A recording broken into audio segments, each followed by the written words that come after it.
Dans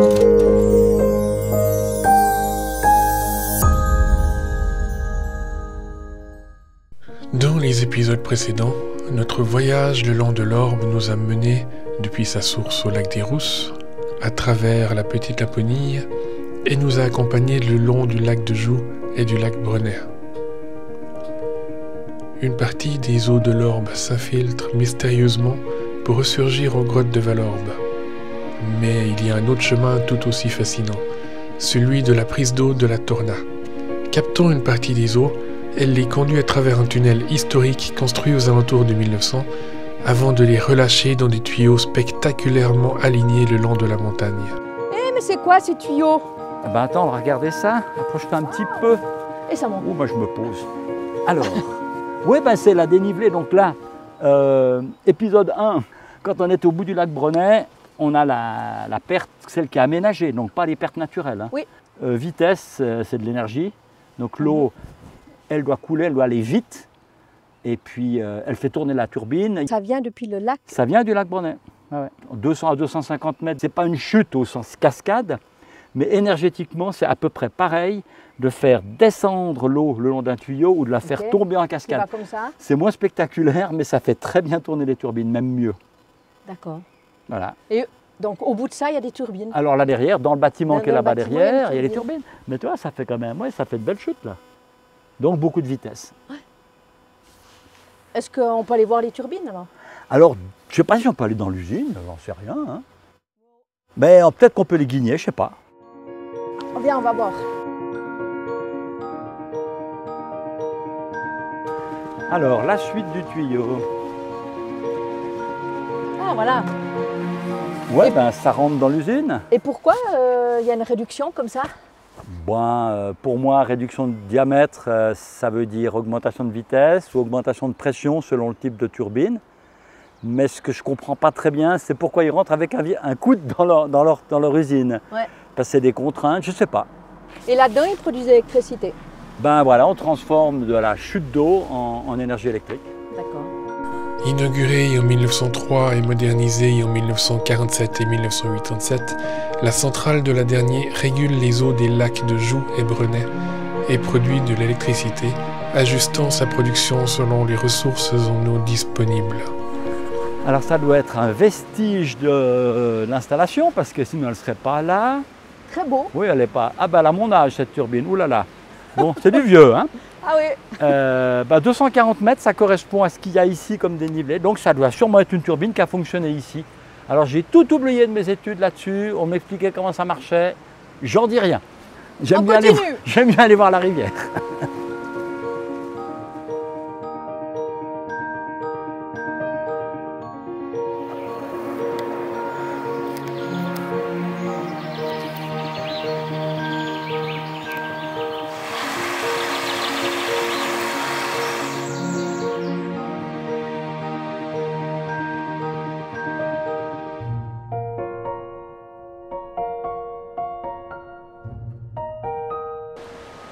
Nous sommes aujourd'hui à Valorbe, devant le musée du fer, et nous avons rendez-vous avec le conservateur de celui-ci.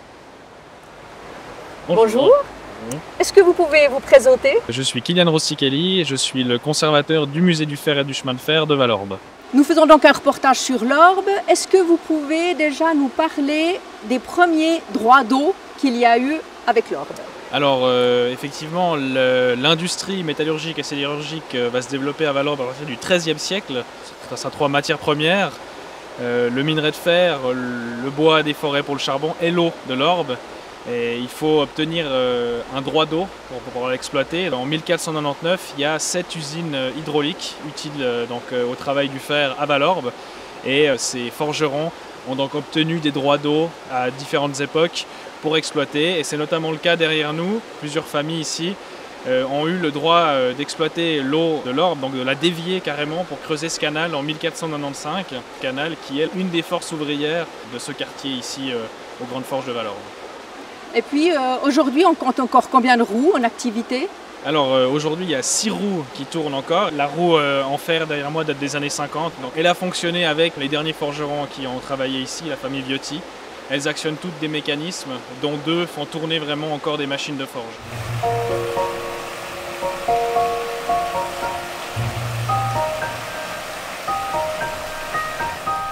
Quand on parle de l'orbe, on ne peut pas oublier le minerai, le fer.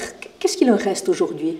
Alors aujourd'hui, très peu, il a été surexploité à l'époque. On sait qu'ils ont extrait du minerai de fer du Mont d'Orzère, donc là où il y a actuellement le Jura Park. Donc c'était pas une industrie minière à proprement parler, donc on n'allait pas dans les galeries, on n'était pas dans le sol, mais les gisements étaient vraiment à même le sol. Donc là vous avez la limonite, couleur jaune très caractéristique, et c'est vraiment ce qu'on a exploité du côté de Valorbe, et on a très vite épuisé le sol, tout comme les forêts, on a très vite épuisé le charbon. Finalement tout ce qui nous reste aujourd'hui c'est l'eau de l'orbe qui continue de couler. Et sinon, on trouve les scories, c'est-à-dire les déchets des forges, oui, le long de l'Orbe, surtout, principalement, et encore aujourd'hui. À Valorbe, l'épuisement rapide des ressources naturelles a marqué un tournant. Dès le XVe siècle, l'arrivée des hauts fourneaux a transformé radicalement l'industrie locale. Mais 150 ans plus tard, face à la pénurie de minerais et de bois, Valorbe a dû se réinventer.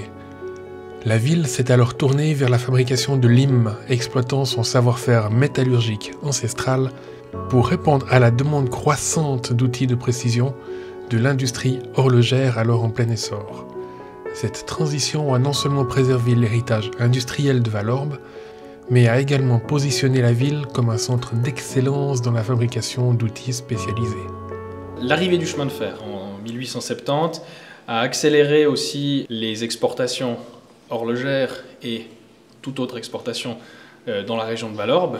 Et puis en 1899, tous ces forgerons reconvertis dans la lime, petit à petit, travaillaient pour des grandes usines qui ont fusionné. Et donc cette propulsion vers l'industrialisation et la mécanisation des processus de fabrication ont rendu le forgeron artisanal un peu obsolète.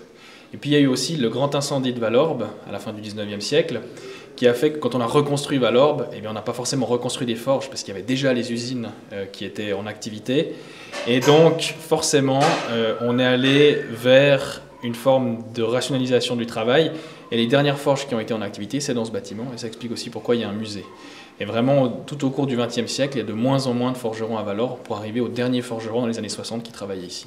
Aujourd'hui, on a 10 forgerons et forgeronnes qui travaillent pour nous au musée. Et aujourd'hui, on va pouvoir aller voir Philippe, qui est le forgeron du jour. Avec plaisir. Bonjour Philippe. Bonjour. Expliquez-moi, qu'est-ce que vous êtes en train de faire? Alors là, je suis en train de faire un escargot. Donc là, je fais la coquille. C'est visiblement un travail physique. Non, ça va, il faut savoir donner ses coups, disons. Il faut s'économiser. Il faut travailler pas mal avec le rebond sur l'enclume et sur la pièce. Et il faut avoir un poignet souple. Si vous tapez sur l'enclume, si vous tapez comme ça, et puis que vous tenez ferme dans le marteau, vous prenez tout le coup dans l'épaule. Si vous êtes souple comme ça, voilà, ça marche. Il n'y a pas besoin de beaucoup de force. Pour ça, vous avez fait une formation? Non, moi j'étais enseignant. J'ai enseigné les 3 manuels, enfin des branches techniques. Et puis j'ai appris avec un forgeron de la Sava, Yves Pécla, qui n'est plus là maintenant. Et j'allais régulièrement chez lui. Et puis ensuite, j'ai eu le plaisir de pouvoir travailler dans la forge à Beaulieu. Et puis, je suis venu au musée. Ça fait longtemps que je viens au musée, en fait. Et là, on a une dizaine à tourner en tant que forgeron pour faire les démonstrations. Nous sommes donc dans la salle Viotti avec quelqu'un qui porte justement ce nom. Est-ce que vous pouvez vous présenter? Mais volontiers. Je suis Silvio Viotti, la 4e génération à habiter dans cette maison et la 4e génération qui n'a pas repris la forge que mon père, mon grand-père et mon arrière-grand-père avaient utilisée dans ces locaux. C'était donc les derniers forgerons qui ont travaillé ici, à Valorbe? Voilà, mon papa était le dernier forgeron. Je crois qu'il est sur cette photo, c'est ça? C'est celui qui est accroupi, c'est lui qui est là, oui. Et à sa droite, c'est mon grand-papa. Les deux autres sont des ouvriers. Vous les avez vus en activité encore? Vous les avez vus travailler? Ah oui, je les ai vus travailler. Mon grand-papa et mon papa, je suis venu et j'ai même travaillé sur des enclumes quand j'étais tout gamin. On payait 5 centimes le clou qu'on redressait avec mon frère. On les redressait sur les enclumes de la forge. Mais ça ne vous a pas donné envie de continuer? Non, et puis non. Quand j'ai fait mes études, ce métier n'était pas un métier qui était très valorisant, quoi. Ouais. Il était en perte de vitesse et ça ne rapportait pas tellement d'argent. Donc j'ai fait un apprentissage de mécanicien, donc je suis resté dans la ferraille, quoi. Ouais. Et puis je vois que vous avez amené un album photo. Est-ce que vous pouvez un petit peu nous expliquer de quoi il s'agit? Oh, ben, c'est juste des photos de famille. La première photo, là, c'est mon papa, on dit en italien fiero cazzo, ça veut dire fier comme Artaban, qui est à l'entrée de la forge, avec bien entendu une chaîne, donc qui est juste là, l'entrée qui est juste là. Et juste au passant, il y a une grille, et cette grille, elle a une histoire, c'est mon papa qui m'avait raconté, c'est que mon grand-père, quand il avait racheté ça, il disait que dans toutes les usines, il y avait une grille à l'entrée, donc il avait mis une grille qui ne servait pas à grand-chose parce qu'en tant que gamin, même quand elle était fermée, on pouvait passer par-dessus ou par-dessous, mais c'était pour faire quand même une vraie usine. Une vraie usine, voilà, d'accord. Ouais. Et puis, on voit beaucoup des chaînes. En fait, c'était leur principale activité. Oui, c'était, à un moment donné, c'était une immense activité, quoi. Ils faisaient tout ce qui était ferronnerie, les ferments aussi pour les toits. Mon grand-papa faisait les clous. Donc, c'est des immenses clous comme ça, avec une tête conique qui allait sur la fête, qui se plantait dans la poutre fêtière, justement, des toits. Il faisait des clous, donc ça, c'était aussi une production, mais papa, lui, faisait énormément de chaînes, et je me souviens qu'il y avait, au fond, il y avait le magasin avec toutes les chaînes qui pendaient, là. C'était énorme. D'accord. Ensuite... La photo suivante, alors là, c'est dans la pièce où on se trouve maintenant. On voit mon grand-papa, je ne sais pas trop ce qu'il fait. Là, il est en train de travailler au martinet, on dirait. C'est un peu flou. Mon papa, il est en train d'allumer sa cigarette, de toute évidence. Et il y a un ouvrier qui travaille sur une presse qui fonctionnait aussi avec la force hydraulique. Ouais, il y a la poignée qui tirait, c'était pour mouler certaines pièces. Il y avait un moule qui tombait très fort et ça moulait la pièce. D'accord. L'autre photo, alors là, ça, c'est toute la famille. Ça, c'était encore bien avant. On voit mon arrière-grand-père, justement, qui est au centre là. Au centre derrière, ouais. Tout à gauche sur la photo derrière, c'est mon grand-papa Jules, donc mon arrière-grand-père Valentino. Et tout devant, ce sont les ouvriers. Et il y en a un, bien entendu, qui tient une chaîne. Et mon arrière-grand-père, lui, faisait surtout de la chaudronnerie. Très bien. Et puis là... C'est la plus récente, c'est mon papa qui est en train de forger les chaînes dans la petite pièce qui est derrière nous, là, qui est toujours en activité. Et il venait de temps en temps encore faire des démonstrations pour des amis ou juste parce qu'on lui demandait de venir. Et c'est une des dernières photos où il est en train de travailler là-dessus, quoi. D'accord. Ben, je vous remercie pour toutes ces belles histoires. C'est moi. Bon, en tout cas, un grand merci. Merci pour nous avoir fait voyager dans le temps, que ce soit du côté historique ou que ce soit du côté pratique, ce que l'on peut découvrir ici. Et puis, vraiment, on vous souhaite franc succès avec votre musée qui est magnifique, dans une ville magnifique. Merci. Nous sommes actuellement avec l'une des mémoires de Valorbe. Est-ce que vous pouvez vous présenter? Roland Brouze, où j'étais ici à Valorbe, artisan boulanger-pâtissier, où j'ai eu une boulangerie ici pendant 35 ans.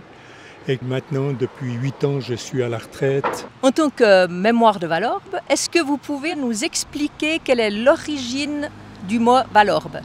La première mention de Valorbe date d'une bulle, donc un papier du pape Innocent II de 1139, qui confère aux moines de Romain-Motier la juridiction de Valorbe. J'ai cru savoir que Valorbe s'est écrit avec un S. Oui, exactement, jusqu'à peu près à la fin du 19e siècle, environ 1800-1895. Donc il y a eu plusieurs orthographes de Valorbe au fil des derniers siècles. On a trouvé Valorbe avec 2 L, O-R-B-E sans S, avec un S, ou Valorbe avec un seul L. Et probablement que ce S vient de l'origine de l'Orbe, qui avait plusieurs méandres, qui voulait dire la vallée des Orbes, donc vallée de l'Orbe avec S. Et ce S a disparu en 1895, une décision du Conseil d'État qui a décidé d'enlever ce S pour écrire Valorbe comme on les trouve écrits aujourd'hui. Il y a un mythe qui parle de certains tire-lunes, c'est ça? On est précisément ici sur le pont de l'Orbe et au milieu du 19e siècle, aux alentours de 1850, des chasseurs qui étaient rentrés bredouilles de chasse avaient passablement festoyé à côté du pont, là ici à l'auberge communale qui s'appelait à l'époque la Croix fédérale et qui étaient sortis à minuit complètement éméchés et comme ils n'avaient pas pu tuer un gibier ou quelque chose comme ça, ils se sont retrouvés ici sur le pont avec la lune qui reflétait dans l'eau. Alors ils ont armé leurs fusils et ils ont tiré la lune depuis le pont en direction de l'Orbe où la lune reflétait. D'où l'origine du mot tire-lune. Très bien. Maintenant, en termes de faits marquants, Valorbe, qu'est-ce qui s'est passé? Alors, celui qui a contribué à changer la configuration du village, c'est le grand incendie du 7 avril 1883, où ce jour-là, un incendie s'est déclaré au bas de la Grande Rue, à la maison Bossart, un feu de cheminée. Et le temps qui sévissait ce jour-là, de ce samedi 7 avril 1883, était très sec.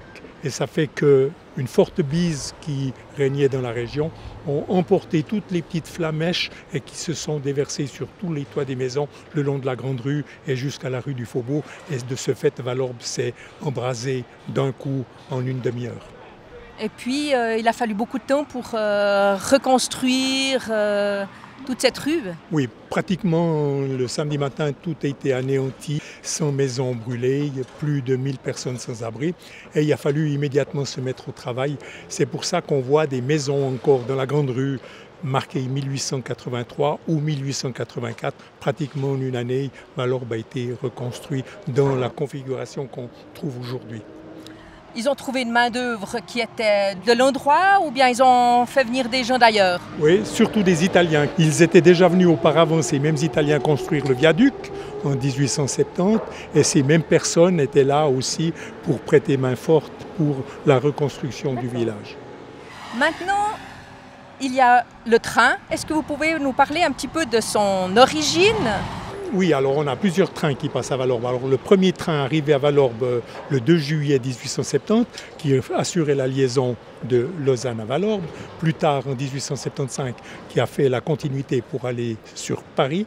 Et il y a eu la ligne du chemin de fer Valorbe-le-Pont, qui a été construite en 1886. Cette ligne du chemin de fer, à la demande d'abord des fours à chaux du Grand Crais, où ils avaient besoin de wagons pour transporter la chaux, et surtout les glacières à la vallée de Joux qui ont été exploitées de 1870 à 1933. Les glacières, vous pouvez nous en dire un petit mot? Oui, la glace était prélevée au lac Brenay, elle était sciée en cubes et il fallait la transporter pour les grandes brasseries de l'époque, Genève, Lausanne et Paris. Et ces cubes de glace qui étaient transportés avec des chevaux et des chars entourés de paille et de sacs, il fallait les acheminer à la gare de Croix, le pont via Petra-Félix pour Croix. Et l'arrivée du chemin de fer, à la demande des glacières, a contribué à raccourcir le trajet, de pouvoir charger les blocs de glace sur le pont Valorbe. Je crois que les glacières ont aussi pris feu, c'est ça? En 1927, c'est ça qui a un peu marqué la fin des exploitations, qui a duré, je crois, sauf erreur, jusqu'en 1933. Et puis toute cette glace qui était exportée, elle était utilisée pour quoi? Pour les brasseries, pour les rafraîchissants, pour les apéritifs et ces choses-là. C'est assez curieux de transporter de la glace comme ça depuis la vallée de Joux sur Paris.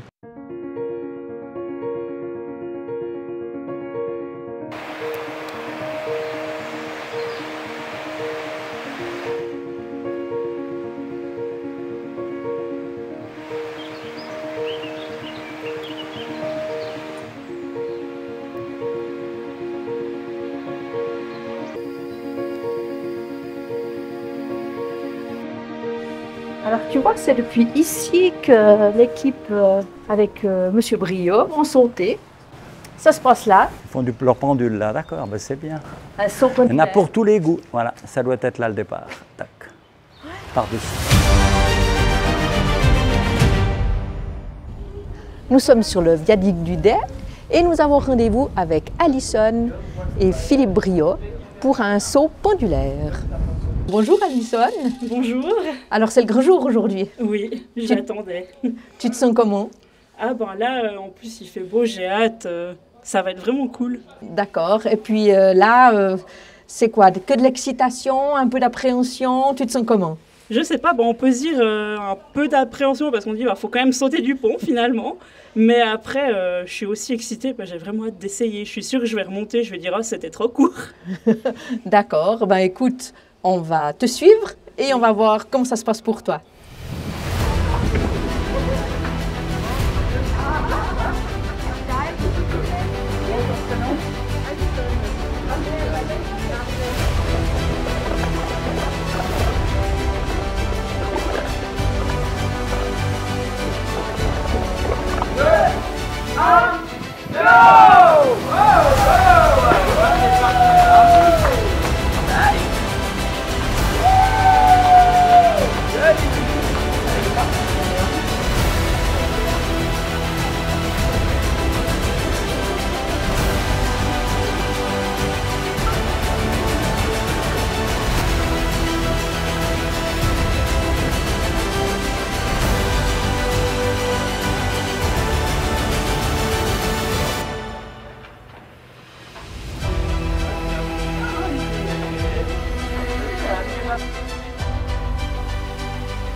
Alors, Alison, il y avait un avant, il y en a après.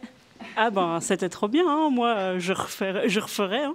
Aucune crainte, pas eu peur? Non, ça va, c'était cool. Finalement c'est très doux, hein, comme il disait, c'est vraiment un mouvement de balancier, donc il n'y a pas d'à-coup, donc c'est agréable.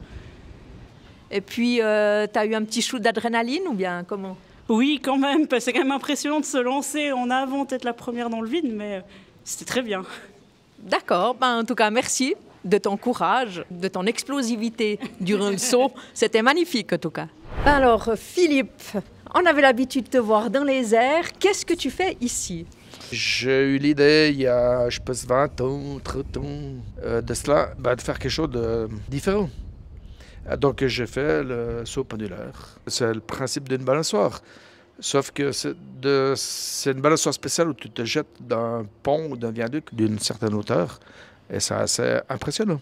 C'est comparable à un saut élastique. Et puis, n'importe qui peut faire ce saut. Il y a quand même des restrictions. Tu poses des questions avant, au niveau santé. Non, alors bon, je pense que n'importe qui peut le faire.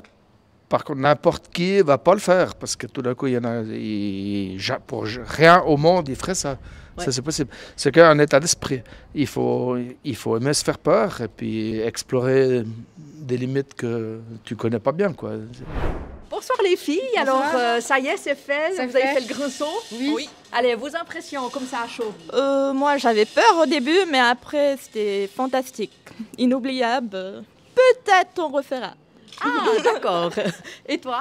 Beaucoup d'adrénaline, c'est ce que je recherchais. Donc moi, je suis très contente. Et puis beaucoup de plaisir et à refaire. Qu'est-ce qui se passe le moment où vous vous élancez comme ça dans l'air? On voit toute sa vie défiler. Non, je rigole. Il ne faut pas réfléchir et puis il faut se lancer, quoi. D'accord. Principalement, c'est qui vient sauter? Des jeunes, des plus anciens, des hommes, des femmes? C'est surtout des jeunes, quoi. Une vingtaine d'années, entre 20 et 30 ans, je dirais. D'accord. Ouais. Et puis, je vois que tu as une aide, une précieuse aide. Donc là, je présente Raoul. C'est toujours mieux d'être deux, c'est si jamais il y a un petit problème. Si quelqu'un n'arrive pas à mettre le mousqueton ou si on a un petit problème mécanique, c'est quand même bien qu'on soit deux pour réfléchir, pour essayer de ressortir quand même le gars. C'est en principe ta place attitrée ici? Généralement, je suis là, mais il m'arrive de lancer aussi la couille, dépend de qui est ici. C'est un moment assez fort quand même d'être là avec des personnes en fait qui ont ce tout petit moment d'angoisse avant de sauter. Toi, tu le perçois comment? Bon, alors ça dépend des personnes, c'est vrai qu'on ressent bien la tension. Il y a des gens aussi qui ont moins peur, comme la première ce soir qui a sauté d'un coup. On a été plutôt surpris, mais en bien plutôt, donc c'est sympa de vivre le saut avec eux, quoi. D'accord. Et puis ce saut, il a quoi comme envergure? La longueur des cordes, elles sont un peu plus de 30 mètres. Il y a 30 mètres plus 2 mètres de sangle. Et puis on est ancré un tout petit peu plus bas que le tablier ici. Donc c'est une belle pendule de 35 mètres. Et nous, on a fait le réglage pour que ça passe juste quand il est hauteur max, mais on est à la limite. On a déjà... Mouillé un peu les pieds? Ouais. D'accord. Il y a combien de sauts par année à peu près? Oh, ça c'est variable. On fait que pendant la belle saison déjà. 2 à 3 fois par mois. Et puis on peut monter la structure exprès pour des équipes qui font des enterrements de vie de jeunes filles ou des anniversaires ou des mariages.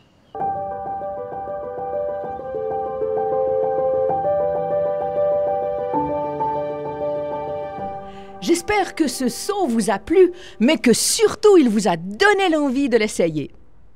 Pour la suite, nous allons dans les gorges de l'Orbe. Et croyez-moi, ça va être génial, sublime, vraiment très beau. Mais pour ça, ça sera le prochain épisode.